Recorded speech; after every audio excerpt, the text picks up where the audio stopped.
Well, first off, I'm very, very supportive of the Leap Manifesto. It's definitely a direction that we need to be moving in, not just in civil society, but the labour movement have got to get their act together as well and start to see that the world around us is actually changing, and the extractive industries are the industries of the past. Like, we really need to be looking at the new sources of energy, wind power, geothermal power, moving away from a carbon-based economy, and taking a look at what they're doing in Germany and in Denmark and even in China. Like, for example, right now we know that several countries are saying we're going to ban the internal combustion engine. And by the year 2030, we're going to be essentially switching over to electric cars. China is saying by 2035 that they hope to have 60% penetration in all of their major cities with electric cars. So clearly we can see the trend is towards new forms of energy and getting rid of the carbon-based economy. So I don't think yet that the labour movement have their head around that. So last night's meeting, to me, was really instructive, listening to people from the UK in particular, where they talked about the deep organising, and that's where we need to go. When I was the president of the Ontario Federation of Labour, we were working on a common front with 90 community organisations, everybody from environmentalists to Indigenous to people fighting for poverty activists, basically.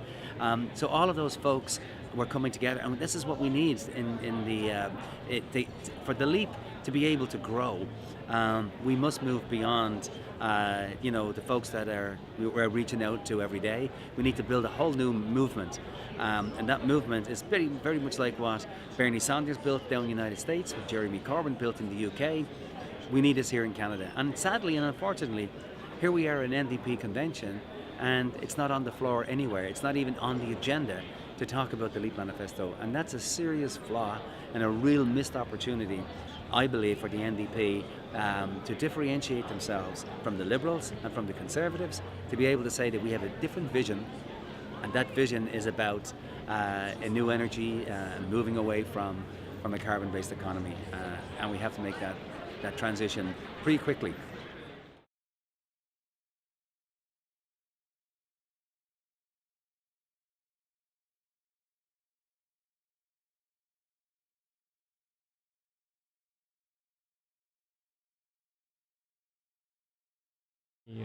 Oh, sort of on the I younger mean, contingents. absolutely. I mean, look, we had a debate on the floor of the Ontario Federation of Labour where they tried to move the eligibility for a youth or a young worker to be 35 years of age. I mean, it was hilarious when you think about it. A 35-year-old could actually be a grandfather or a grandmother. It's ridiculous. You go to that convention, and I know they've got policies in all of their unions to say that we'll try and promote youth. Yeah, we're not seeing it breaking through. I mean, this convention is far better today than I've seen it in a long time. There's a lot of young workers and young folks on the floor in there, which is really exciting. The labour movement, not so much. You still see a lot of grey-haired, mainly, I'm not saying mainly males, but it's predominantly male, but certainly it's predominantly over 40, 50 years of age. So they haven't yet made the transition into making space for young workers and letting young workers come through in terms of leadership. Leadership of their locals, leadership in the movement. So I think that the whole future of this movement is going to be in the hands of young people.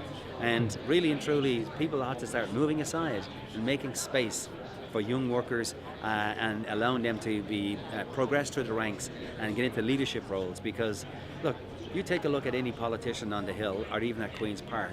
Who are they surrounded with? They're surrounded with young people. Why is that? They're doing it because the young folks have got different ideas. They're tapped into social media. They've got more radical thought processes going on than what people who just keep regurgitating the same old policy year after year after year. So they bring in these young people to energise their offices and to energise the party. That same principle should apply, I think, to the labour movement. And the sooner the better that we start to see young people moving forward, taking leadership roles and giving us a whole new direction as we head into the year 2030.